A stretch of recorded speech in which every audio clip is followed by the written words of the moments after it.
Ini bukan film, ini bukan simulasi perang. Ini adalah kenyataan yang terjadi saat langit seperti ikut berperang. Ketika Israel membombardir Gaza, satu persatu misil menghantam rumah dan masjid. Di saat yang sama, hutan dan bukit di tanah mereka sendiri mulai terbakar. Dan bukan hanya itu, beberapa hari kemudian, badai pasir menyelimuti wilayah lain, membuat langit gelap, udara sesak, dan kehidupan nyaris lumpuh. Belum reda, banjir bandang datang menerjang, mengubah jalanan menjadi sungai dan merendam rumah-rumah. Api, debu, dan air, tiga elemen yang konon menjadi alat hukuman dalam kisah-kisah langit. Api menyebar cepat, tak bisa dikendalikan. Ratusan hektar hangus, langit menghitam, warga mengungsi. Ketakutan menyelimuti Yerusalem. Badai pasir datang tiba-tiba, menghalangi pandangan, mengganggu pernapasan. Dan banjir datang, seolah menenggelamkan semuanya. Seolah-olah sesuatu yang lebih besar sedang terjadi. Beberapa menyebut ini hanya bencana musiman, tapi banyak yang mulai bertanya, mengapa sekarang? Mengapa begitu besar dan begitu cepat? Sementara rakyat Palestina berjuang untuk bertahan hidup di reruntuhan rumah mereka, Israel justru menghadapi ancaman dari dalam negerinya sendiri. Ancaman yang tak berbentuk manusia. Ancaman yang tak datang dari roket, tapi dari nyala api yang muncul dari semak-semak, dari badai yang menutupi langit, dan dari air bah yang turun dari langit. Apakah ini hanya kebetulan? Ataukah semesta sedang berbicara? Karena kali ini bukan Palestina yang terbakar dan tenggelam. Dunia diam, tapi langit tidak. Dan semua ini seolah membawa pesan. Akhir April 2025, kebakaran besar melanda wilayah barat Yerusalem dan beberapa bagian hutan di sekitar Haifa dan tepi barat. Menurut laporan resmi, lebih dari 5.000 hektar lahan hangus terbakar dalam waktu kurang dari 72 jam. Ini bukan kebakaran biasa.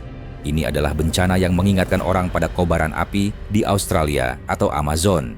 Pemerintah Israel menyatakan darurat nasional. Pemadam kebakaran dikerahkan dari berbagai kota. Helikopter pengangkut air terbang terus-menerus mencoba menaklukkan api dari udara. Namun, angin kencang memperburuk situasi. Api menyebar dengan kecepatan luar biasa. Tidak hanya membakar hutan, tapi juga mengancam rumah penduduk, sekolah, bahkan pangkalan militer. Puluhan keluarga terpaksa dievakuasi dalam kondisi panik. Anak-anak menangis, orang tua membawa koper seadanya, sementara langit di atas mereka merah membara. Rumah sakit mulai kewalahan menerima pasien dengan gangguan pernapasan akibat asap tebal. Sekolah diliburkan, jalan raya ditutup, ekonomi lokal lumpuh. Ini bukan sekadar kebakaran. Ini mimpi buruk yang tak pernah mereka bayangkan datang dari dalam negeri sendiri. Para ilmuwan menyebut bahwa musim panas yang ekstrem dan kelembaban rendah menjadi faktor utama. Tapi banyak yang bertanya, kenapa tahun ini lebih parah? Kenapa sekarang di saat tensi perang sedang tinggi? Media lokal mulai memberitakan bahwa kebakaran ini berpotensi menjadi yang terbesar sepanjang sejarah negara tersebut.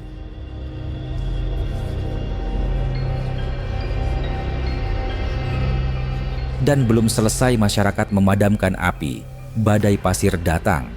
Langit berubah menjadi kuning gelap, partikel halus beterbangan, jarak pandang hanya beberapa meter. Warga diminta tinggal di dalam rumah. Masker habis terjual. Rumah sakit kembali penuh, kali ini karena serangan asma dan iritasi pernapasan. Dan belum sempat badai itu mereda, hujan deras turun di wilayah lain. Tapi bukan hujan yang menyelamatkan. Hujan berubah jadi bencana baru, banjir bandang.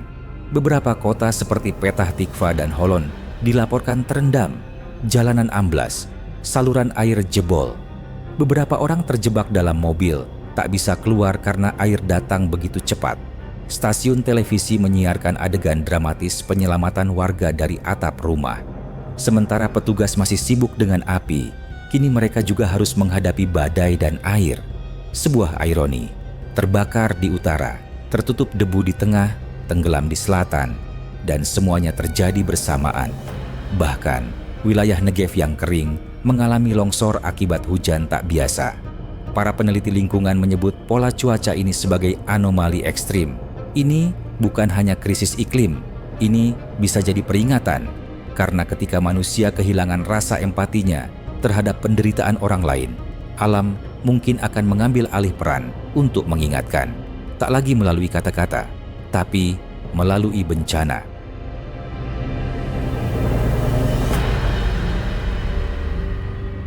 Pada saat kebakaran hebat melanda Israel, badai pasir menyelimuti sebagian kota dan banjir menghantam wilayah lainnya. Dunia kembali menyaksikan bombardir terhadap Gaza. Jet tempur Israel melintas di atas wilayah padat penduduk dan menjatuhkan bom ke rumah-rumah warga. Sekolah hancur, rumah sakit lumpuh, kuburan pun tak luput dari sasaran. Dalam seminggu, lebih dari 60 warga Palestina tewas. Sebagian besar adalah anak-anak dan perempuan. Dunia internasional mengutuk, tapi tak ada yang benar-benar bertindak. Dan di saat itulah, api mulai membakar tanah Israel. Tak lama setelahnya, badai pasir memadamkan langit mereka, dan air menghanyutkan jalanan mereka. Sebagian warga Palestina di media sosial mulai mengaitkan 3 kejadian ini: perang, kebakaran, badai pasir, dan banjir. Mereka menulis, ketika mereka menumpahkan darah kami, langit membalas dengan api, debu, dan air di atas mereka. Bagi banyak warga Palestina, ini bukan sekadar bencana. Ini semacam balasan, entah dari langit atau dari bumi yang muak pada ketidakadilan. Hubungan antara konflik dan bencana mulai menjadi perbincangan luas. Apakah ini hanya kebetulan? Apakah ini azab? Apakah ini bentuk karma? Para ulama di Palestina menyampaikan khutbah bahwa bumi bisa saja menjadi saksi atas kezaliman. Dalam Al-Quran disebutkan bahwa tanah, langit, dan laut bisa bicara atas apa yang dilakukan manusia. Dan kini, tanah yang dirampas, masjid yang dibakar, dan darah anak-anak yang tumpah mungkin menjadi sebab api, debu, dan air itu muncul. Bukankah sejarah mencatat bahwa kaum yang zalim ketika tidak ditegur akhirnya dihukum oleh alam? Fir'aun tenggelam oleh air, kaum Lut ditimpa gempa, dan kini api, badai pasir, dan banjir menjalar di tanah yang mengklaim dirinya sebagai tanah suci. Apa yang sebenarnya sedang terjadi di tanah itu? Apakah ini hanya bencana alam, ataukah pertanda yang lebih dalam? Jika langit bisa bicara, mungkin inilah cara dia bersuara. Bagikan video ini jika kamu merasa ini bukan kebetulan. Tulis pendapatmu di komentar. Apakah ini azab, karma, atau hanya perubahan cuaca?